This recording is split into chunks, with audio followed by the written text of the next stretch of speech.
नमस्कार दोस्तों,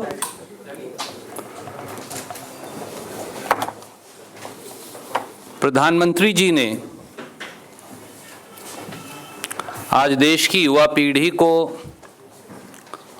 परीक्षा का पाठ पढ़ाया।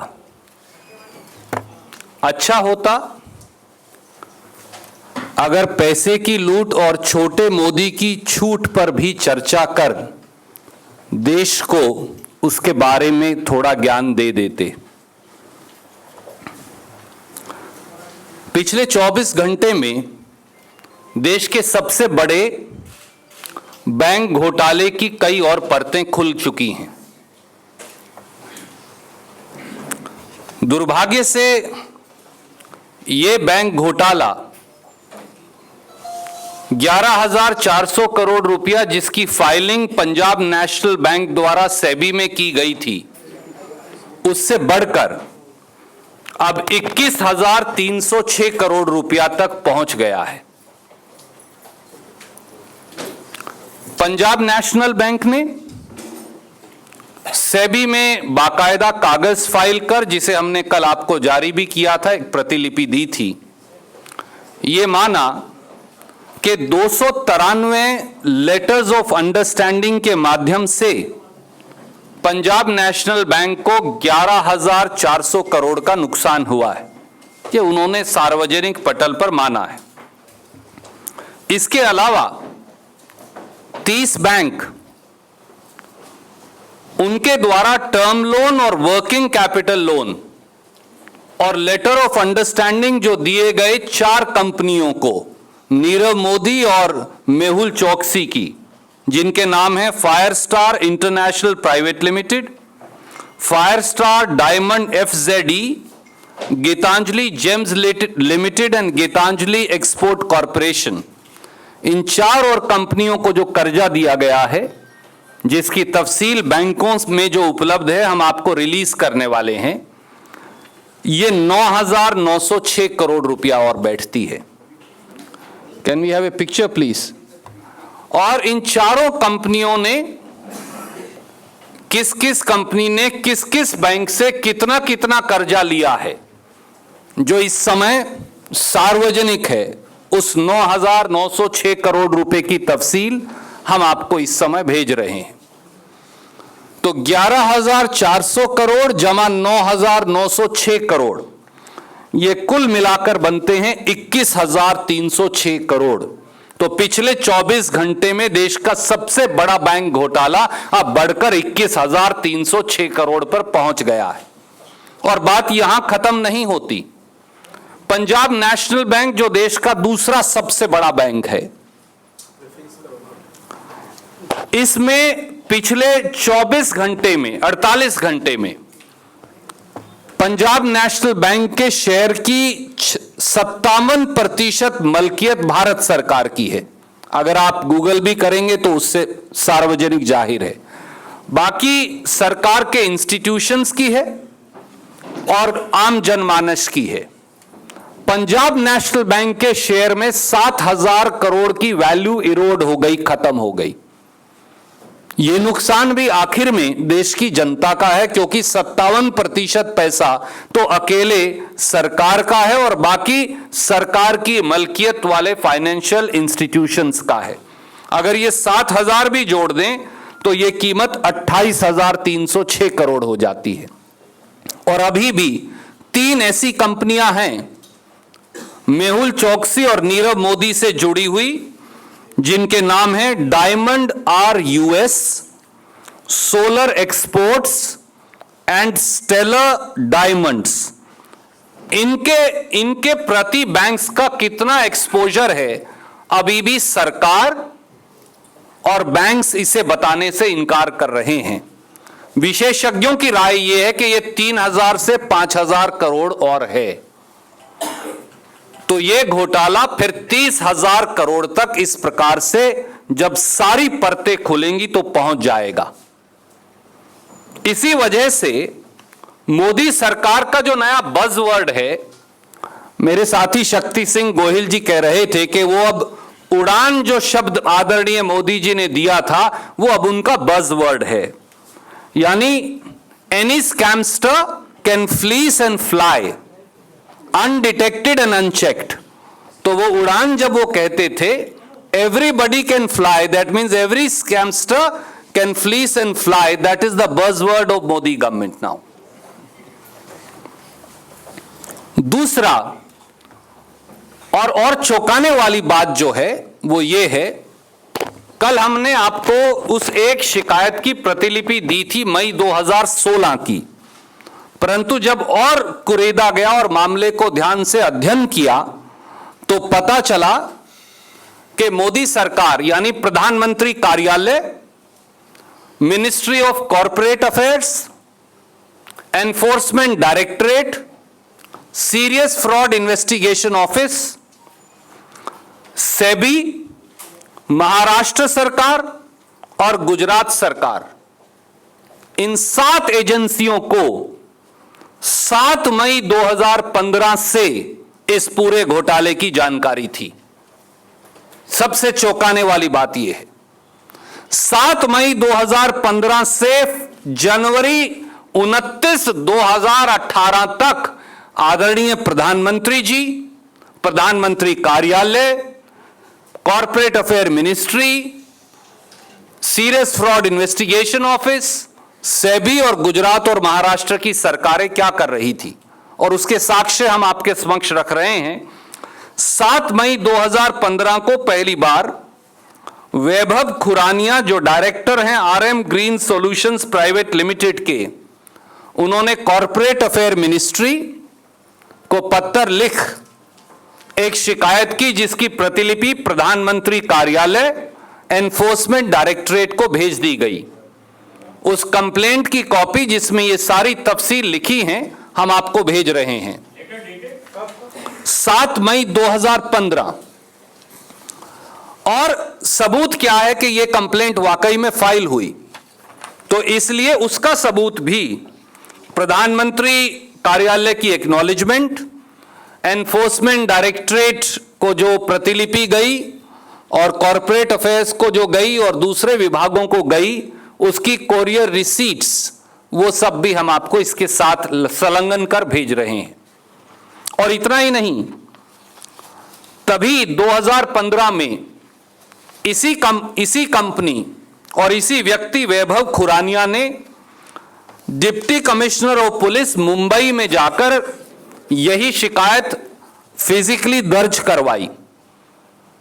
Deputy commissioner of police Mumbai का वो पत्र जिससे ये रिसीट आई है, वो भी हम आपको भेज रहे हैं। इतना ही नहीं, एक तीसरे व्यक्ति दिग्विजय सिंह जडेजा ने अहमदाबाद गुजरात के इकोनॉमिक ऑफेंस विंग में FIR दर्ज की मेहुल चौकसी के खिलाफ और दूसरे लोगों के खिलाफ। उस FIR में जब मेहुल चौकसी हाईकोर्ट गए तो गुजरात सरकार पार्टी थी, वहां पर एक शपथ पत्र दायर होता है, और उस शपथ पत्र में मैं उसकी केवल 2 लाइन आपको पढ़कर बताऊंगा। जो कहा जाता है वो बहुत चौंकाने वाला है। बाकायदा शपथ पत्र में शिकायतकर्ता यह कहता है कि यह सारा पैसा लेकर मेहुल चौकसी और उसके सब साथी भाग जाने वाले हैं देश छोड़कर। और मैं, while I'm sending you a copy, I'm just reading.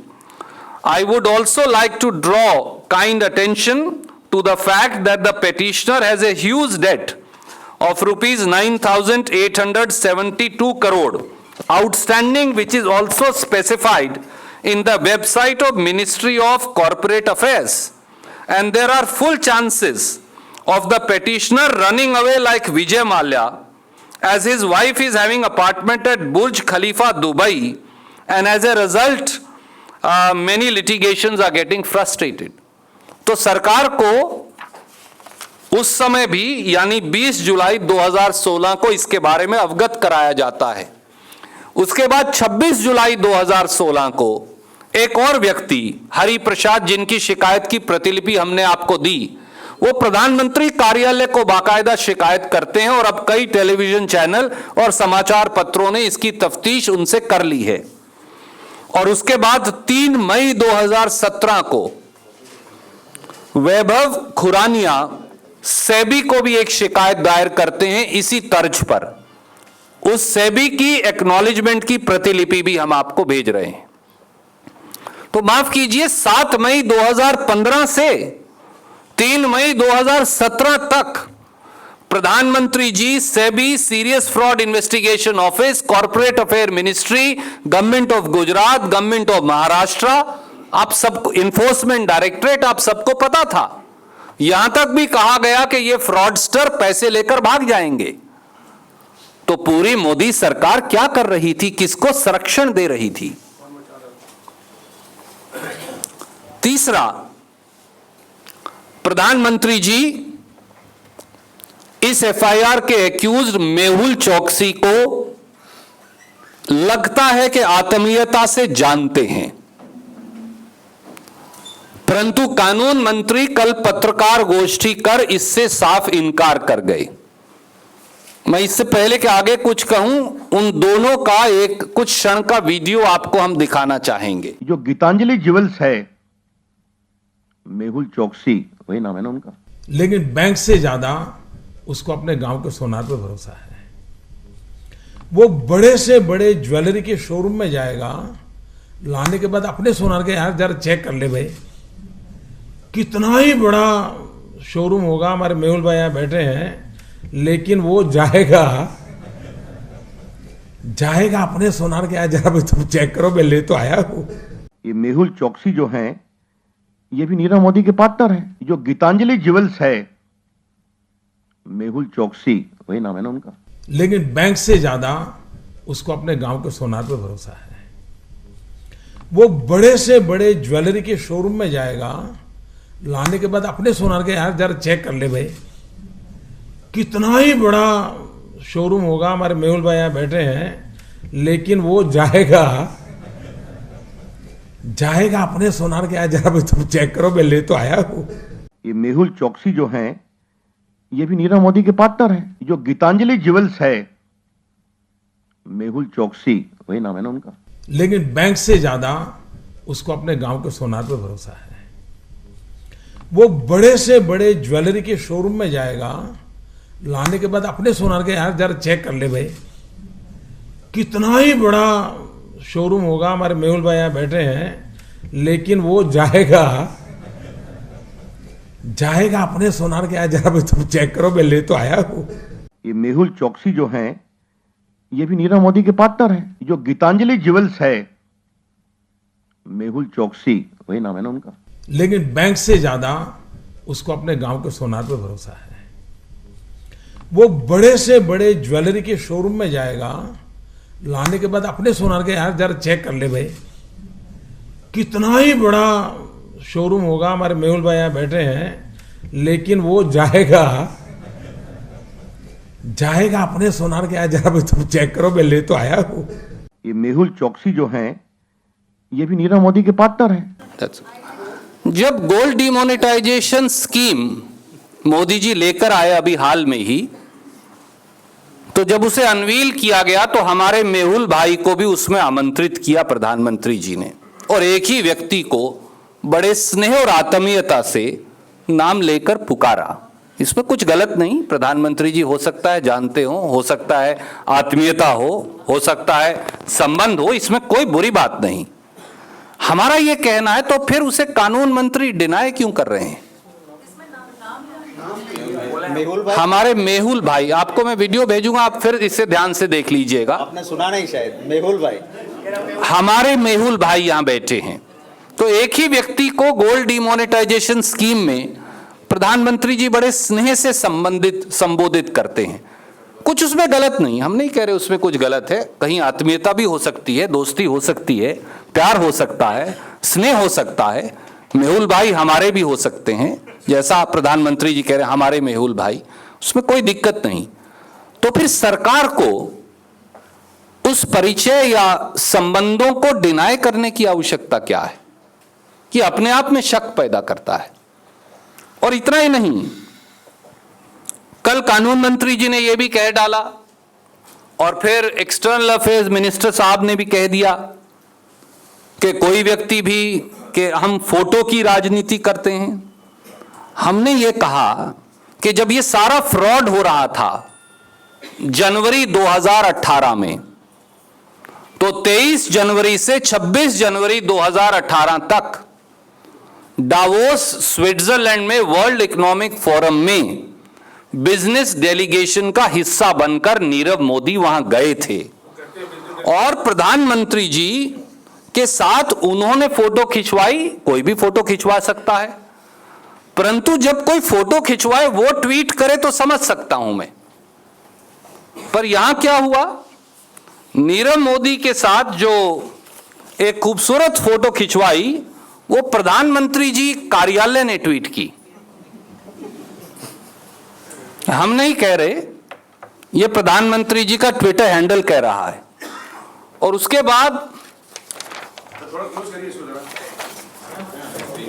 ये प्रधानमंत्री जी के कार्यालय के ट्वीट की कॉपी है। हम नहीं कुछ कह रहे, हम आपको सिर्फ भेज रहे हैं। अभी तक तो है, आपको हम प्रतिलिपि दे देंगे, आप चिंता मत करिए।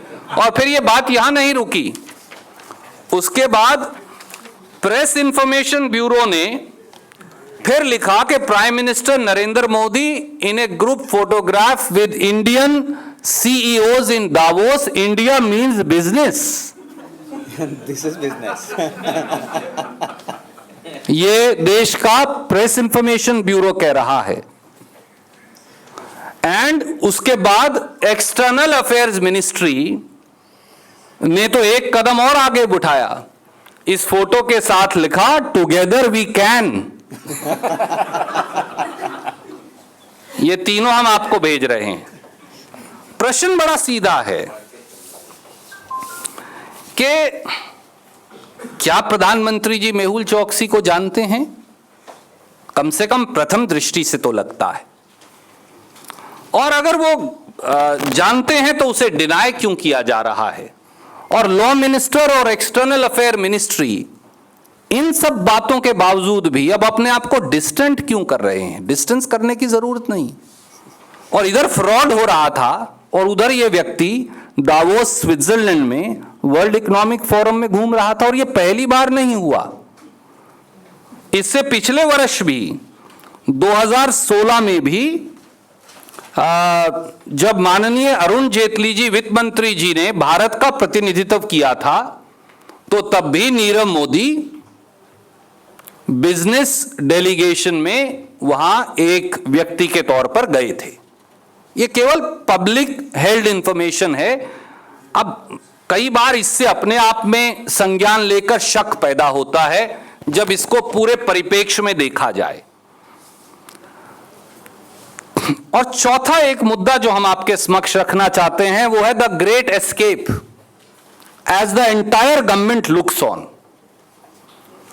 नीरव मोदी 1 जनवरी 2018 को भाग जाते हैं, उसके बाद दावोस में प्रधानमंत्री जी के साथ फोटो खिंचवाते हुए प्रकट होते हैं। उनकी धर्मपत्नी उनके को एक्यूज्ड और उनके मामा मेहुल चौकसी जी 4 जनवरी को देश छोड़कर भाग जाते हैं। नीरव मोदी जी की धर्मपत्नी अमी नीरव मोदी और नीरव मोदी के भाई निशिल मोदी 6 जनवरी को भाग जाते हैं 2018 को।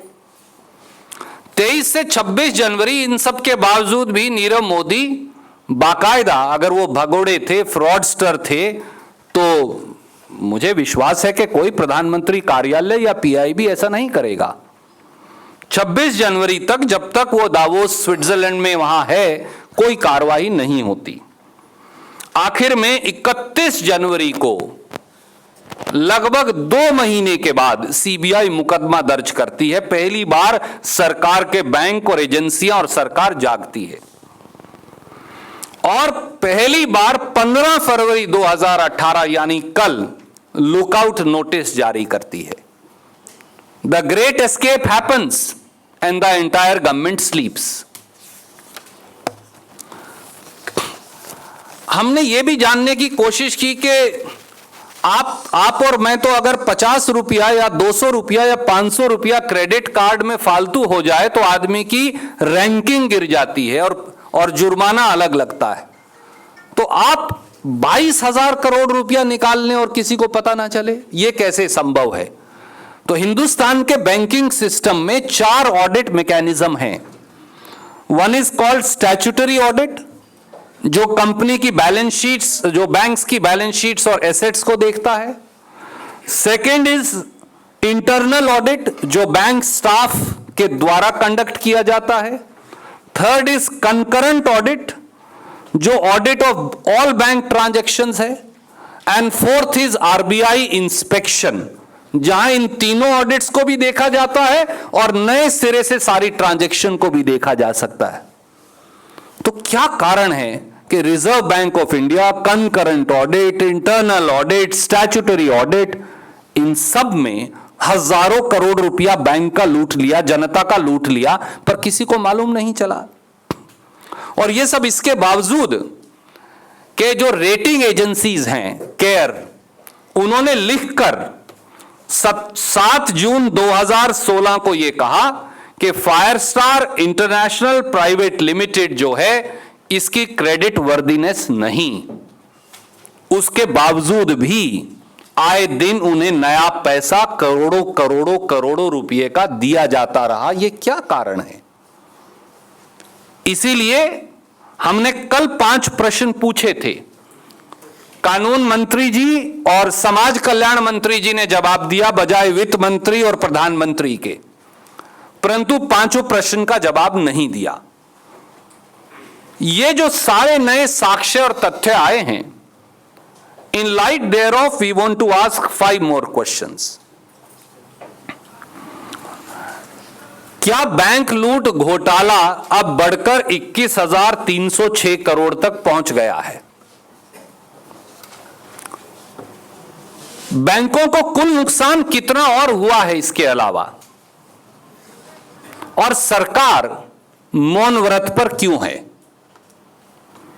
दूसरा सवाल, क्या 7 मई 2015 को इस पूरे घोटाले के बारे में लिखित शिकायत प्रधानमंत्री कार्यालय, corporate affair ministry, serious Fraud Investigation office, enforcement directorate, SEBI, government of Maharashtra, government of Gujarat को नहीं कर दी गई थी?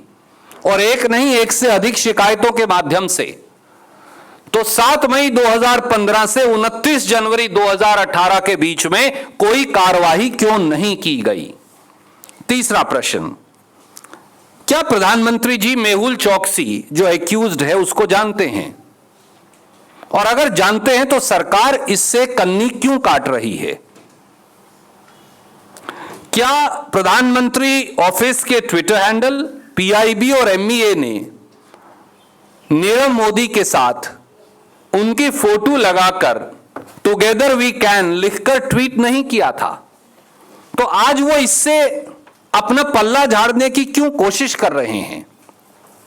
चौथा सवाल, भारत सरकार और भारत सरकार की सब एजेंसियों ने 7 मई 2015 से 2018 के बीच में इस पूरे मामले की जानकारी होते हुए भी नीरव मोदी की धर्मपत्नी और उनके भाई मेहुल चौकसी और अन्य लोगों को देश छोड़कर भाग कैसे जाने दिया?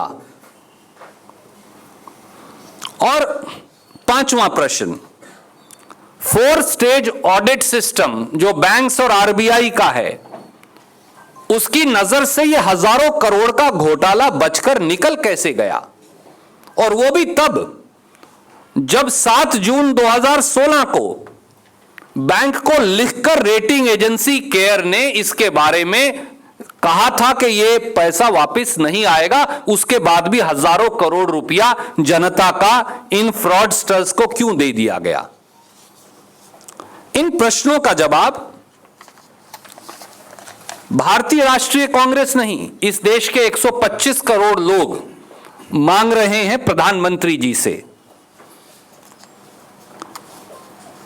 क्योंकि प्रधानमंत्री जी, अब शक की सुई सीधी आपकी सरकार के ऊपर आकर टिकी है। हम ये चाहेंगे कि आप देश के लोगों को ये बताएं कि विजय माल्या और ऋषि अग्रवाल के बाद छोटे मोदी, ललित मोदी के बाद छोटे मोदी 2 नीरव मोदी इस देश का पैसा लूटकर कहां, कैसे और क्यों भागे और किसने उनको संरक्षण दिया? आप कोई प्रश्न पूछना चाहें तो स्वागत है। I'll come to you. Arvind ji, आपको क्या लगता है कि सरकार कार्रवाई करने में इतना विलंब क्यों की? बोलिए। आदरणीय अनिल जी, कई बार लगता है कि दाल में काला है, पर आए दिन जो साक्ष्य और तथ्य आ रहे हैं उससे लगता है कि पूरी दाल काली है।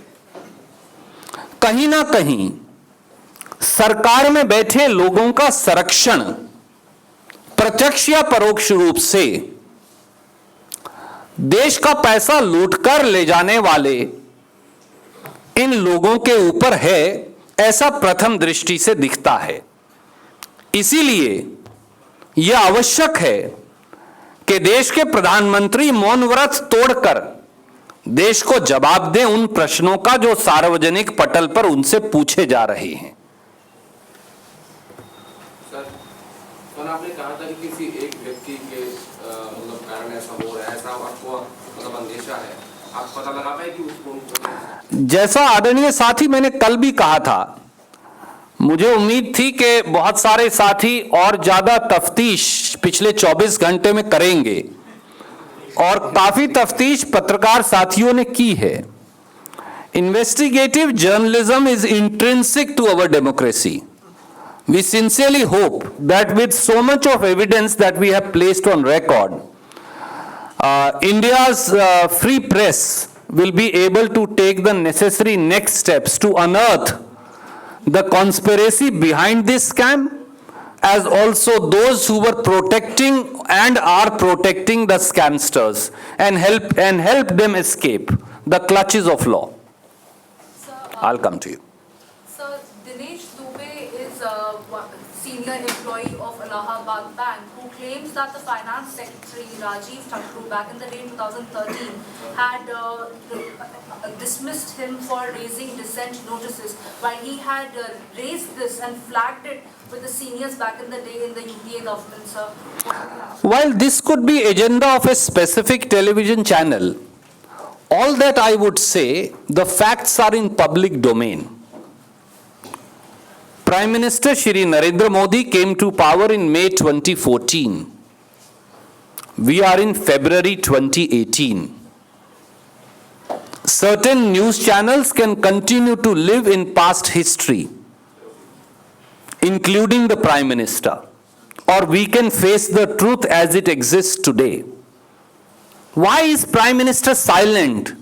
And why are only news channel editors of select groups speaking for him? I am sure BJP has its own spokespersons. And they can speak for themselves. So I would only request Prime Minister to come forward and answer these questions. You wanted to ask something.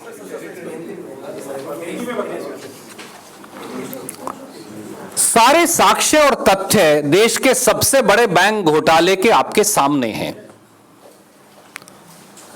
ये जग जाहिर है कि इस घोटाले की हर रोज परतें जो खुल रही हैं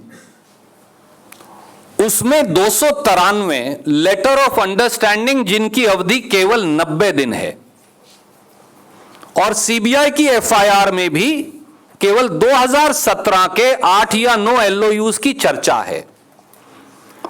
जिस प्रकार से जनता का पैसा लूटा गया, अब इनमें से काफी तथ्य सार्वजनिक हैं। पहली शिकायत, अब यह साफ है कि प्रधानमंत्री कार्यालय को बहुत पहले यानी 2015 के मई में दे दी गई थी, 7 मई 2015 को, और उसके बाद कई लोगों ने कई शिकायतें दायर की। न प्रधानमंत्री कार्यालय ने कार्यवाही की, न सीरियस फ्रॉड इन्वेस्टिगेशन ऑफिस ने कार्यवाही की, न सेबी ने कार्यवाही की, न मिनिस्ट्री ऑफ कॉरपोरेट अफेयर्स ने कार्यवाही की, न एनफोर्समेंट डायरेक्टरेट ने कार्यवाही की, ना भारतीय जनता पार्टी की गुजरात और महाराष्ट्र की सरकारों ने कार्यवाही की। तो क्या कारण है, ऐसा क्या प्रभाव है मेहुल चोकसी और नीरव मोदी और उनके साथियों का कि सारी सरकारें उनके सारे फ्रॉड्स के मामले में चुप्पी साधे रही और आज भी प्रधानमंत्री जी मौन व्रत पर हैं देश के सबसे बड़े बैंक घोटाले को लेकर। इसका जवाब हम हाथ जोड़ के विनम्रता से उन्हें आग्रह करेंगे कि उनके नारे की दुहाई उनको, जो वो कहा करते थे, कम से कम जवाब अवश्य दें। सर, मेरा सवाल ये कि रविशंकर प्रसाद जी ने आप पर ही निशाना साधते हुए कहा कि रणदीप जी लगातार ये कह रहे हैं कि छोटे मोदी छोटे मोदी। देश में तो करोड़ों मोदी हैं, छोटे मोदी कहने का क्या तात्पर्य है, क्योंकि मोदी से उनका कोई संबंध है नहीं। हम रविशंकर प्रसाद जी का बहुत सम्मान करते हैं, वो मुझसे उम्र में बड़े हैं, तजर्बे में भी बड़े हैं। मुझे नहीं पता कि मोदी को किस और नाम से पुकारा जाए, क्योंकि एक ललित मोदी हैं, एक नीरव मोदी हैं। ये सब मोदी ही पैसा लेकर क्यों भाग रहे हैं देश का? तो इसका जवाब तो वो इतने बुद्धिमान हैं, सूझवान हैं, प्रतिभाशाली हैं, काबिल हैं, जरूर उनको चिंतन करके देना चाहिए। मोदी ललित मोदी की वजह से कह रहे हैं या साहब, मेरा सबसे बड़े व्यक्ति की तरफ इशारा नहीं, छोटे छोटों की तरफ है। I'll come to you, sir. He's been waiting. So I'll come to you after. Randeep जी, सरकार ने पिछले साल के अंत में बैंकों की रिस्ट्रक्चरिंग और उनकी मदद के लिए करीब 12,000 करोड़ का नया कैपिटल क्रिएट किया था। जी, आप कह रहे हैं कि 11,000 करोड़ तो छोड़िए, 21,000 करोड़ के करीब का ये घोटाला है, यानी जो एड उन्हें मजबूत करने के लिए दी गई थी उससे ज्यादा का पैसा तो चला गया। और दूसरा सवाल मेरा ये है कि कल सरकार की तरफ से कहा गया कि जो छापे पड़े हैं उसमें करीब 2 घंटों में 5100 करोड़ रुपए का पैसा रिकवर हो गया। क्या आपको लगता है कि ये आंकड़ा सही है या इतने 2 घंटे के अंदर क्या इवैल्यूएशन हो सकता है? आपने दो बड़े प्रासंगिक सवाल पूछे। शायद 17 साल के बाद पहली बार देश के सबसे बड़े bank state bank of India ने इस साल 2000 करोड़ रुपए के करीब का नुकसान दिखाया है। क्या कारण है? जनता की गाड़ी कमाई का 58,000 करोड़ रुपया सरकार पिछले साल, इस साल और इससे अगले साल बैंकों को अपने वो कर्जे जो वो रिकवर नहीं कर सकते उनके लिए देने वाली है। यह पैसा इस देश के 125 करोड़ लोगों से टैक्स से वसूला जा रहा है। 12 या 14,000 करोड़ रुपया दिया गया बैंकों को रिकैपिटलाइजेशन के लिए, यानी कि उनकी वित्तीय स्थिति और हालात ठीक रहे इसके लिए। और 24,000 करोड़ का घोटाला, लगभग 23,000 करोड़ का घोटाला अकेले एक बैंक पंजाब नेशनल बैंक में हो जाता है। बैंक ऑफ बड़ौदा में भी लगभग 9,000 करोड़ का घोटाला इसी प्रकार का हो जाता है। चंद उद्योगपतियों का 1,80,000 करोड़ रुपया कर्जा माफ कर दिया जाता है। क्या बैंकिंग सिस्टम जो है हम उसको प्रोत्साहित कर रहे हैं या जनता की जेब लूटकर, जो लूटकर भाग जाने वाले हैं और बैंकों को चूना लगाने वाले हैं, उनकी मदद के लिए आप पर टैक्स लगाकर, इस देश के 125 करोड़ लोगों पर टैक्स लगाकर उनको दिया जा रहा है? इस प्रश्न का जवाब अवश्य देने की आवश्यकता है। और दूसरी बात, किसी अधिकारी ने, सरकार की आदत बन गई है, शायद अभी भी व्हाट्सएप में आप में से किसी ना किसी साथी के व्हाट्सएप पर आ गया होगा कि अब इसका क्या जवाब बताना है। बगैर लिखे, बगैर किसी के सामने आए, बगैर किसी जिम्मेवारी लिए 60 मिनट में यह फैसला कर दिया कि जो रेड में रिकवरी हुई है वो 5,100 करोड़ है। हम चाहेंगे कि सीबीआई और ईडी के प्रमुख या फिर प्रधानमंत्री कार्यालय के मंत्री वो सामने आए और यह बात को माने कि जो नीरव मोदी के संस्थानों से जो ज्वेलरी मिली है वो 5100 करोड़ की है, ताकि वो बाद में इससे मुकर ना जाएं। एक बार जनता को बहकाने के लिए कोई शगुफा और एक फिगर छोड़ दी जाती है, और जब जनता उसे भूल जाती है तो पता चलता है खोदा पहाड़ निकली चूहिया 500 करोड़ भी नहीं है वो। इसलिए अगर आपको 5100 करोड़ की ज्वेलरी मिली है तो कृपया करके ईडी और सीबीआई के प्रमुख सामने आकर इस बात की जिम्मेवारी लें, और एक वैल्यूअर्स रिपोर्ट भी, ताकि देश के लोगों को आश्वासन हो कि ये 5100 करोड़ ही है, ये केस चलने तक 500 करोड़ या 200 करोड़ नहीं रह जाएगा। तो उस वैल्यूअर्स रिपोर्ट को भी जग जाहिर करें, ये आवश्यक है।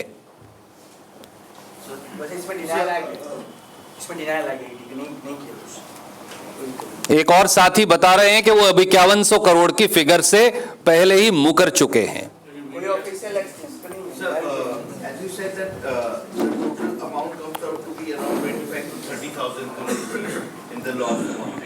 Sir, the total market capitalization of banks after two trading sessions has come down to around 30,000 crore rupees. And if the RBI rules had to be made or RBI norms have to be followed, they need to provision 100% of the entire NPAs, which this also will be under provisioning from after March. So, do you think that after March 31st, if the entire provisioning takes place, the bank will be going ahead with filing bankruptcy?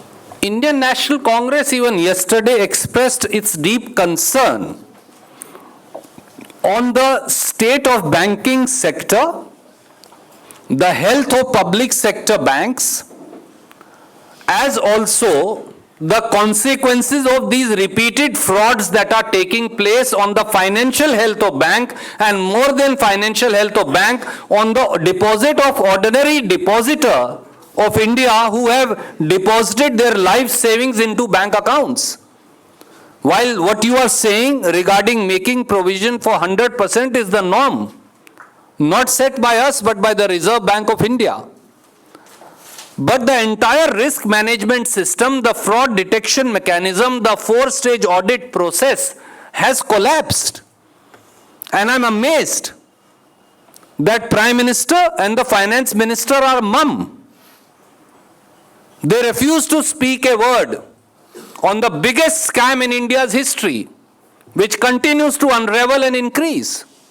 So I agree with you that the health of these banks and safety of money of people is a cause of concern, and Prime Minister must assure that money of people deposited in the banks is secure, and Government of India will do everything to ensure that not a single rupee is lost. Thank you. You wanted to ask something. Sorry. Yesterday, today, whatever issues that you've raised, the Congress party has raised, are serious ramifications. When is the Congress party reaching out to other parties or itself and take these issues to the ground, onto the screen? We believe that Prime Minister should first answer these questions and satisfy the doubts that are being raised. For that is not the demand of the Congress party. That is the solemn duty to the Constitution and to 1.25 billion people of India that the Prime Minister Shri Narendra Modi owes. It's been only 48 hours. We expect Prime Minister to break his vow of silence on the most important and the biggest crisis and scam affecting now the banking sector and the second biggest bank of the country after State Bank of India perhaps. So Prime Minister must come forward and answer, and then we will take the necessary steps as corollary thereto. Thank you.